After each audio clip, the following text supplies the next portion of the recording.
I'm available 24/7 to help solve issues. Right. Call me 3 a.m. on a Sunday morning. I don't care.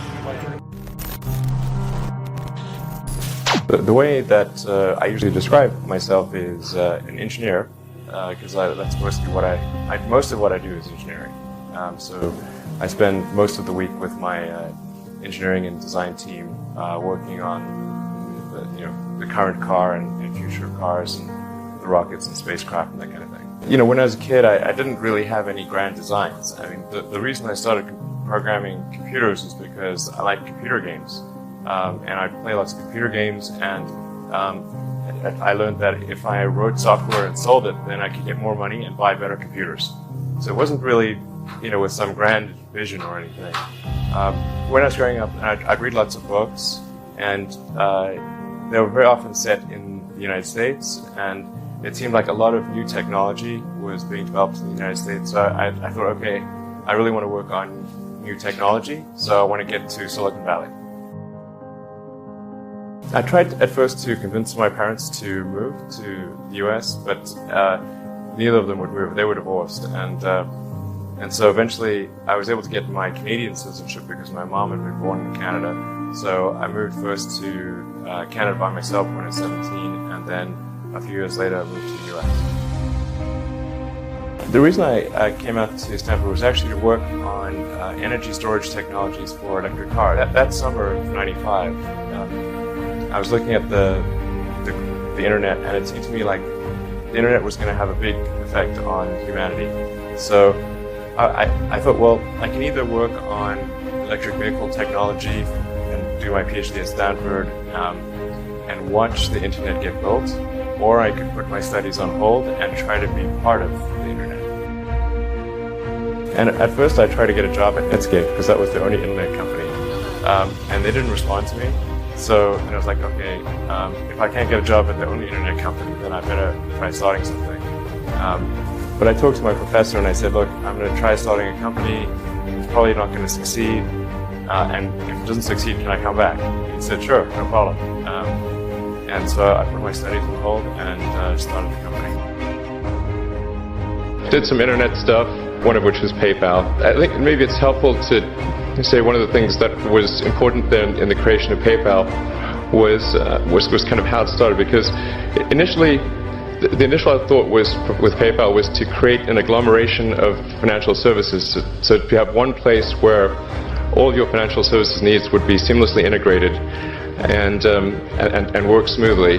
And then we had like a little feature which was to do email payments, and whenever we'd show the system off to someone, we'd show the hard part, which was the agglomeration of financial services, which was quite difficult to put together. Nobody was interested.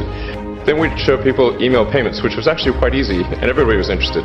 I think it's important to take feedback from your environment. You want to be as closed loop as possible. We focused on email payments and really try to make that work, and that's what really got things to take off. But if we hadn't responded to what people said, then we probably would not have been successful. Going from PayPal, I thought, well, what are some of the other problems that are likely to most affect the future of humanity?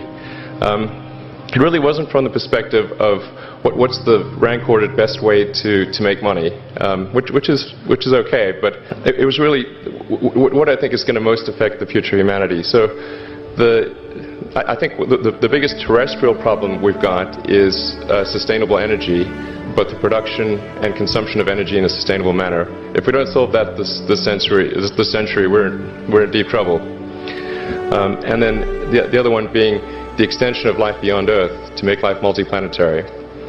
So the latter is the basis for SpaceX, and the former is the basis for Tesla and Solar City. When I started SpaceX, initially I thought that, well, there's no way one could possibly start a rocket company. I wasn't that crazy. But then I thought, well, what is a way to increase NASA's budget? That was actually my initial goal. So I actually went to Russia 3 times to look at buying a refurbished ICBM. I can tell you it was very weird going there in late 2001, 2002, going to the Russian rocket forces and saying, I'd like to buy two of your biggest rockets, but you can keep the nuke. They thought I was crazy, but I did have money, so that was okay. Particularly if you're starting a company, you need to work super hard. So what does super hard mean? Well, when my brother and I were starting our first company, instead of getting an apartment, we just rented a small office and we slept on the couch. And we showered at the YMCA, and we're so hot up we had just one computer. So the website was up during the day, and I was coding at night. 7 days a week, all the time. Briefly had a girlfriend in that period, and in order to be with me, she had to sleep in the office. So work hard like every waking hour. That's the thing I would say. You do simple math to say, like, okay, if somebody else is working 50 hours and you're working 100, you'll get twice as much done in the course of a year as the other company. Work like hell. I mean. Quite wishing it'll make you the fan of the night for most which recommend it's to it number.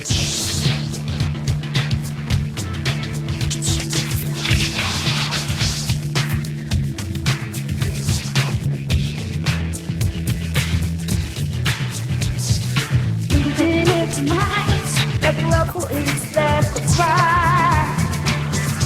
But when I'm with me, you know what I speak to me. They have to run up with girls that though it's working done now. Don't let me believe me.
You just have to put in, 80 to 100 hour weeks every week.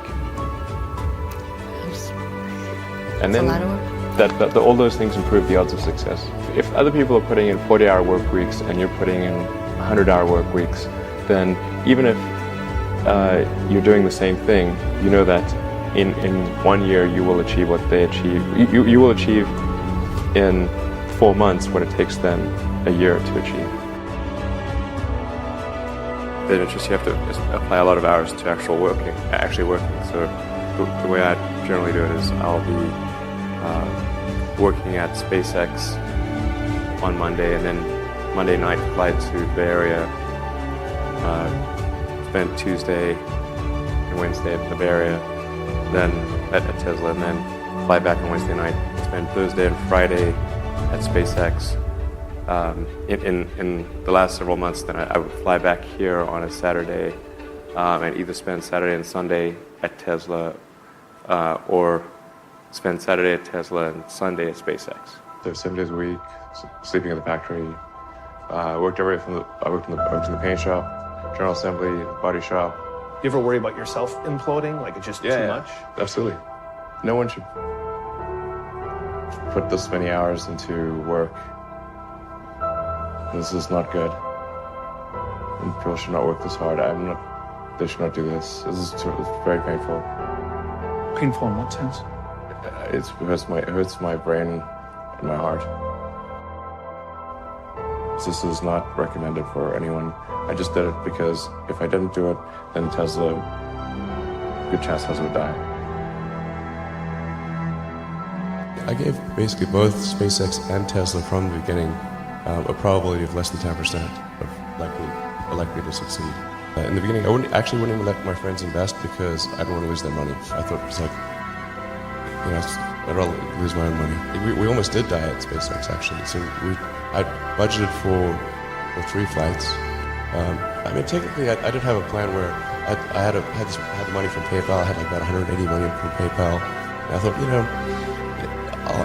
I'll allocate half of that to SpaceX and Tesla and Solar City, and that should be fine. I'll have 90 million. Like, it's just lots, But then what happened is things cost more and took longer than I thought. So I had a choice of either put the rest of the money in or the companies are going to die. And it's like, so I ended up putting all the money in and borrowing money for rent from friends. If you want to try to come up with an innovative breakthrough, that's going to be how it is. Anything which is significantly innovative is going to come with a significant risk of failure. You've got to take big chances in order for the potential for a big positive outcome. If the outcome is exciting enough, then taking a big risk is worthwhile. It's really how I approach it. But then once executing down a path, I actually do my absolute best to reduce risk, because, or to improve another way of saying it, to improve the probability of success. Because when you try to do something that is very, very risky, that you have to spend a lot of effort trying to reduce that risk as you embark down that path. I mean, I think I'm kind of constitutionally just geared to just keep going. I don't know. I mean, it just, I don't know. I mean, it certainly, there are times when things don't go well, and then that's quite dispiriting, for sure. And so then it's difficult to proceed with the same level of enthusiasm. But I do think the things that we're doing are pretty important to the future. And if we don't succeed, then it's not clear what other things would succeed. And if we don't succeed, then we will be certainly pointed to as a reason why people shouldn't even try for these things. So I think it's important that we do whatever is necessary to keep going. So how do you keep your focus on the big picture when you're constantly faced with, we could be out of business in a month? Well, it's just a very small percentage of mental energy is on the big picture. Like you know where you're generally heading for, and the actual path is going to be some sort of zigzaggy thing in that direction. You try not to deviate too far from the path that you want to be on, but you're going to have to do that to some degree. One of the most difficult choices I've ever faced in life was in 2008. I think I had maybe $30 million left, or $30 or $40 million left in 2008. I had 2 choices. Put it all into one company, and then the other company would definitely die, or split it between the 2 companies. But if I split it between the 2 companies, then both might die. And when you put your blood, sweat, and tears into creating something, and building something, it's like a child. It's like, which one am I going to let one starve to death? I couldn't bring myself to do it, so I split the money between the 2. Fortunately, thank goodness, they both came through.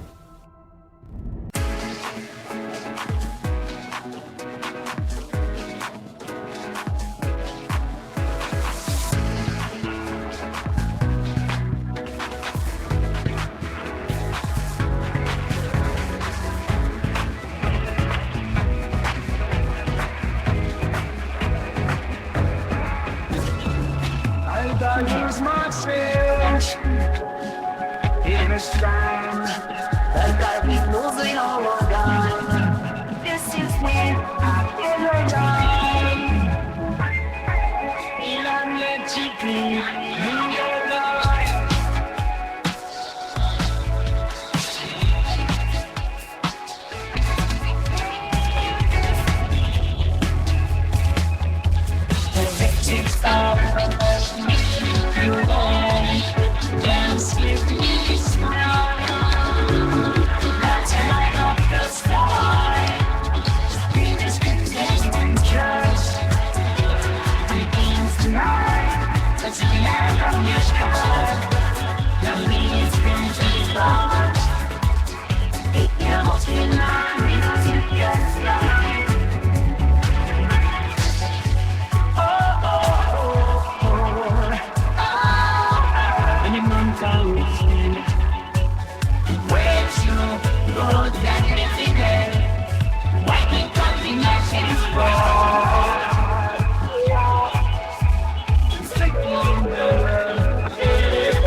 my soul when you feel it. Around the teller, let's ride up the side of all the dice. It's fine, angels.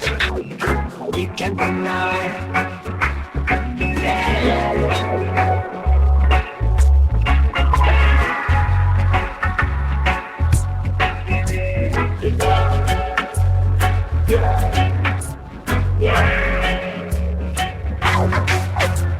Electric atmosphere, make me feel alive. Dance with you tonight. Let's light a different sky. The beat is integrated. We take you tonight. Let's get lost in this and let it ride. I need some space. The night's perfect, and we'll never forget the best for now. I don't want we keep coming back. We know some words can last. The road in ours. Yes, I am sending me you spend my money.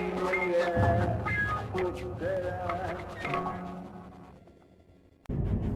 Was there any great failure, that you think you have had? Well, I certainly have lost many battles. So far, I've not lost a war, but I've certainly lost many battles. Yeah, more than I can count, probably. I mean, we had many. At Tesla, we came many times close to bankruptcy. In fact, at the end of 2008, we were only a few days from bankruptcy. It was literally 2 days, or 3 days maybe.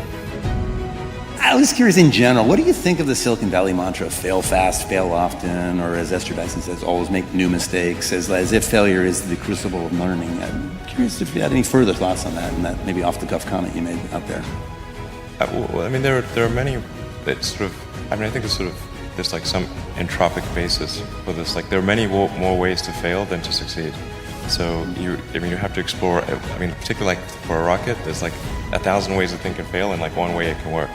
So you could have a lot of rocket failures to explore all the ways in which you can fail. But I do think that one great thing about Silicon Valley is that failure is not a big stigma. So it's like if you try hard and it doesn't work out, that's okay. Like you can learn from that and do another company, and it's not a big deal. I mean, I think it's like quite painful and difficult, honestly, and it feels terrible. Yeah, I mean, the company is sort of looking to, me to, rally them, and so I do. But I honestly feel super bad. Space is hard, and rockets tend to fail, unfortunately. Even when you've got like a lot of really smart people working super hard to minimize the probability of failure, it's still there, and it's quite significant. And people have asked me like, well, why are rockets, especially hard? And part of it is like everything has to work the first time. Like there's no, you can't do a recall, you can't patch it. It's like 9 minutes to orbit or it's over. That mindset that embraces failure. How do you personally? I mean, those kinds of failures would drive a lot of us in this room nuts, but it doesn't seem to drive you nuts. Seems like you're very comfortable with it. Can you talk about the mindset that requires for you to be that accepting of that kind of failure? Well, I think there's a certain amount of time, and within that time, you want the best net outcome. So, for all the set of actions that you can do, there's going to be some of which will fail, some of which will succeed, and you want the net useful output of your set of actions to be the highest. So, if you use like a baseball analogy, like baseball, they don't let you just sit there and wait for the perfect pitch until you get a real easy one. They even give you 3 shots. And the third one, they say, okay, and they get off and they go back to put somebody else up there. So your 3 strikes on baseball, not on the bat anymore. So what you're really looking for is like, what's the batting average?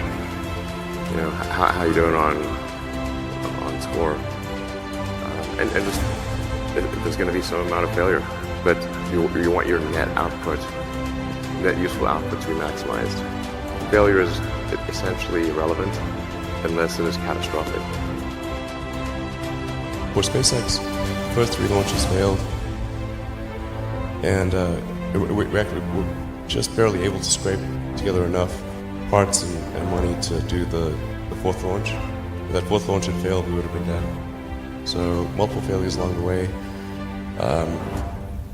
I tried very hard to get the right expertise in for SpaceX. I tried hard to find a great chief engineer for the rocket, but the good chief engineers wouldn't join, and the bad ones, well, there was no point in hiring them. So I ended up being chief engineer of the rocket. So if I could have found somebody better, then we would have maybe had less than 3 failures. How do you think about making a decision when everyone tells you this is a crazy idea? Or where do you get the internal strength to do that? Well, first of all, I'd say I actually think I feel fear quite strongly. So it's not as though I just have the absence of fear. I feel it quite strongly. But there are just times when something is important enough, you believe in it enough, that you do it in spite of the fear. There are people who've been in the rocketry business for decades who say about you that you don't know what you don't know. Well, I suppose that's true of anyone. How can anyone know what they don't know? But when critics say you can't do this, your answer to them is, we've done it. You know, there are American heroes who don't like this idea. Neil Armstrong, Gene Cernan have both testified against commercial spaceflight and the way that you're developing it, and I wonder what you think of that. I was very sad to see that, because those guys are, those guys are heroes of mine, so it's really tough. I wish they would come and visit and see the hardware that we're doing here. And I think that would change their mind. They inspired you to do this, didn't they?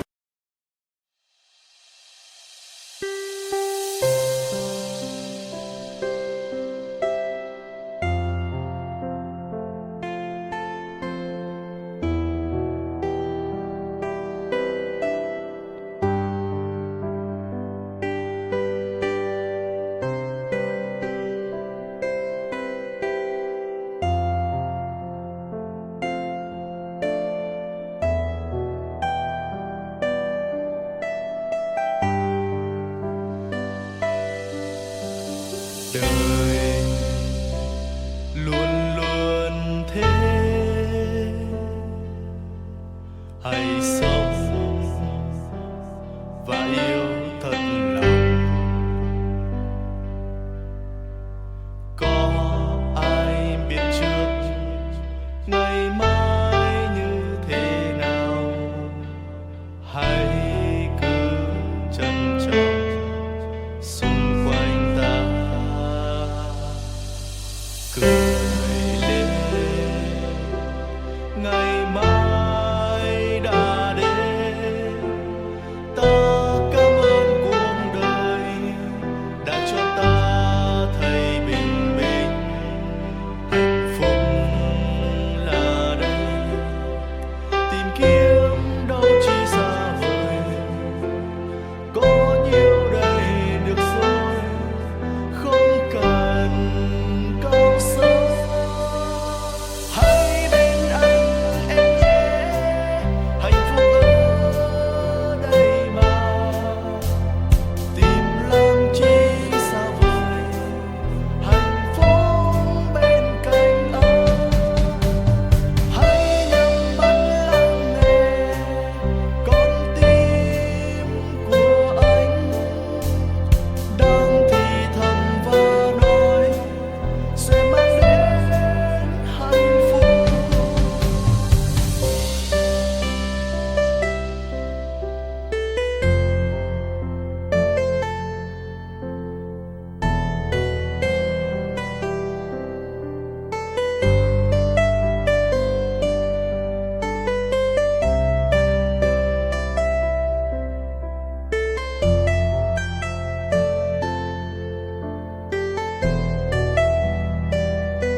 Yes. And to see them casting stones in your direction. It's difficult. Did you expect them to cheer you on? Certainly hoping they would. What are you trying to prove to them?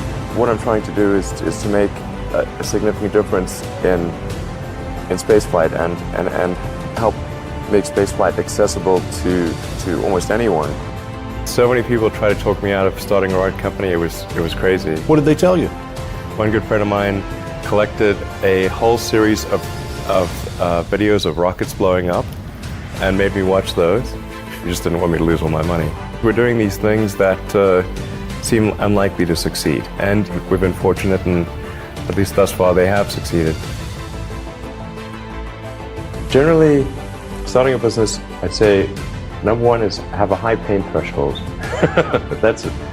There's a friend of mine who's got a good saying, which is that starting a company is like eating glass and staring into the abyss. Okay, that's generally what happens, because when you first start a company, there's lots of optimism and things are great, and then so happiness at first is high. Then you encounter all sorts of issues, and happiness will steadily decline, and then you'll go through a whole world of hurt. And then eventually, if you succeed, and in most cases you will not succeed, and Tesla almost didn't succeed, came very close to failure. Then if you succeed, then after a long time, you will finally get back to happiness. Frankly, starting a company, I would advise people to have a high pain tolerance. It is definitely true that, I mean, maybe there are occasionally companies that get created where there's not an extended period of extreme pain, but I'm not aware of very many of such instances. But I do think that new great entrepreneurs are born every day, and we'll continue to see amazing companies get built. But I would definitely advise people who are starting a company to expect a long period of quite high difficulty.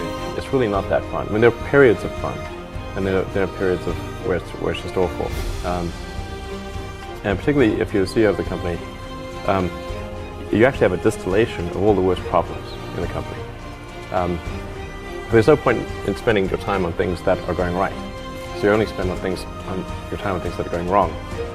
And there are things that are going wrong that other people can't take care of. So you're like the worst. You have a filter for the crappiest problems in the company. The most pernicious and painful problem. I think you have to feel quite compelled to do it and have a fairly high pain threshold. I mean, as long as people stay super focused on creating the absolute best product or service that really delights their end customer, like if they stay focused on that, then basically if you get it such that your customers want you to succeed, then you probably will. If your customers love you, your odds of success are dramatically higher. For somebody who's just starting out as an entrepreneur, I think the internet is a great place to start. Because if you're just starting out, unless you've got a ton of capital that somebody gave you or you inherited or something, you have to start a company that requires a small amount of capital, where it's heavily weighted towards the intellectual capital in your head. So I think anything to do with sort of software and with the internet is a really good starting point. It would have been impossible for me to have done electric cars or rockets, right from the start, because those require money to get anything done. Being focused on something that you're confident will have high value to someone else, and just being really rigorous in making that assessment, because people tend to, a natural human tendency is wishful thinking. So a challenge for entrepreneurs is to say, well, what's the difference between really believing in your ideals and sticking to them versus pursuing some unrealistic dream that doesn't actually have merit? And that is a really difficult thing to tell. Can you tell the difference between those two things? Right. So you need to be sort of very rigorous in your self-analysis. Successful entrepreneurs probably come in all sizes, shapes, and flavors. An obsessive nature with respect to the quality of the product is very important. But even if you're the best, there's always a chance of failure. So I think it's important that you really like whatever you're doing. If you don't like it, life is too short. If you like what you're doing, you think about it even when you're not working. I mean, it's something that your mind is drawn to. And if you don't like it, you just really can't make it work, I think. If you're creating a company or if you're joining a company, the most important thing is to attract great people. So either join a group that's amazing that you really respect, or if you're building a company, you've got to gather great people. I mean, all a company is a group of people that have gathered together to create a product or service. And so depending upon how talented and hardworking that group is, and the degree to which they're focused cohesively in a good direction, that will determine the success of the company. So do everything you can to gather great people if you're creating a company. Then I'd say focus on signal over noise. A lot of companies get confused. They spend money on things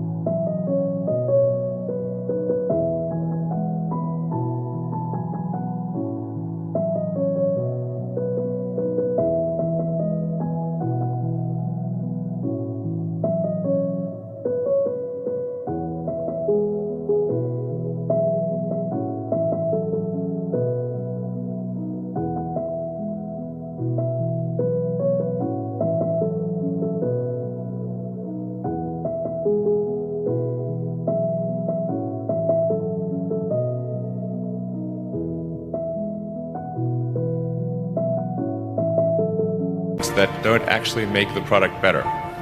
So, for example, at Tesla, we've never spent any money on advertising.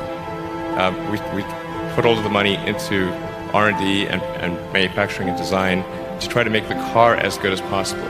And I think that's the way to go. So, for any given company, just can keep thinking about, are these efforts that people are expending, are they resulting in a better product or service? And if they're not, stop those efforts.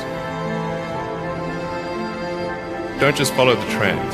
So you may have heard me say that it's good to think in terms of the physics approach, or first principles, which is, rather than reasoning by analogy, you boil things down to the most fundamental truths you can imagine, and you reason up from there.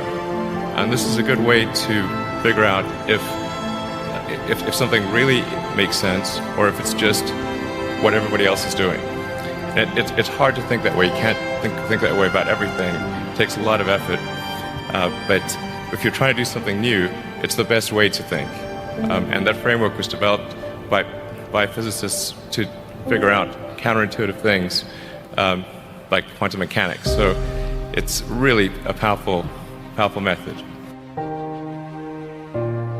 I think that the final thing I would encourage you to do is, now is the time to take risk.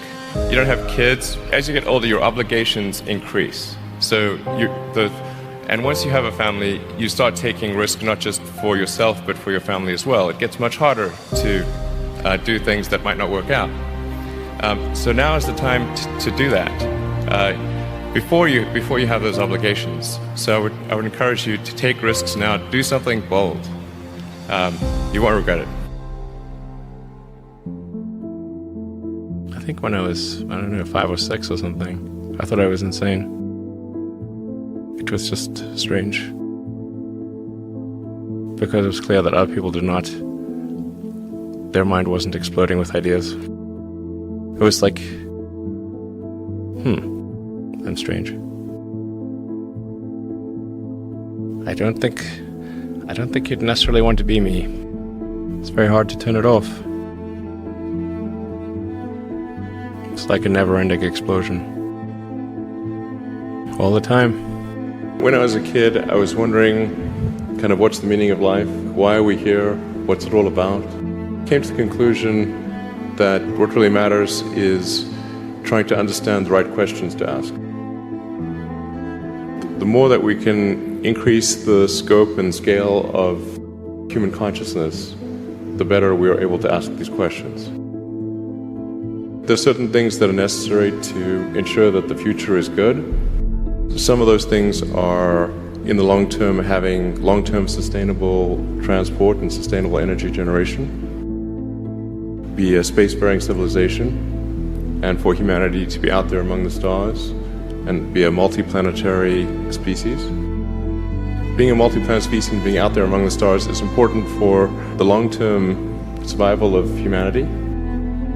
The part that I find personally most motivating is that it creates a sense of adventure and it makes people excited about the future. How many things can you buy that you really love, that really give you joy? So rare, so rare. I wish there were more things. That's what we're trying to do, just make things that somebody loves. The universe as we know it will dissipate into a fine mist of cold nothingness eventually. I don't want to sound like things are too dark, because I think you kind of have to be optimistic about the future. There's no point in being pessimistic. What are the set of things that can be done to make the future better? I think that a future where we are a spacefaring civilization and out there among the stars, this is very exciting. This makes me look forward to the future. This makes me want that future. There need to be things that make you look forward to waking up in the morning. You wake up in the morning, you look forward to the day, you look forward to the future. That second version is incredibly exciting and inspiring. You know, life can't just be about solving problems. Otherwise, what's the point? There's got to be things that people find inspiring and make life worth living. A future where we are a spacefaring civilization and out there among the stars, I think that's very exciting. That is a thing we want. Whereas if you knew we would not be a spacefaring civilization but forever confined to Earth, this would not be a good future. That would be very sad, I think. If there are two futures, and one future is we're out there among the stars, and the things we read about and see in science fiction movies, the good ones, are true. And we have these starships, and we're going to see what the other planets are like, and we're a multi-planet species, and the scope and scale of consciousness is expanded across many civilizations and many planets and many star systems. This is a great future. This is a wonderful thing to me, and that's what we should strive for.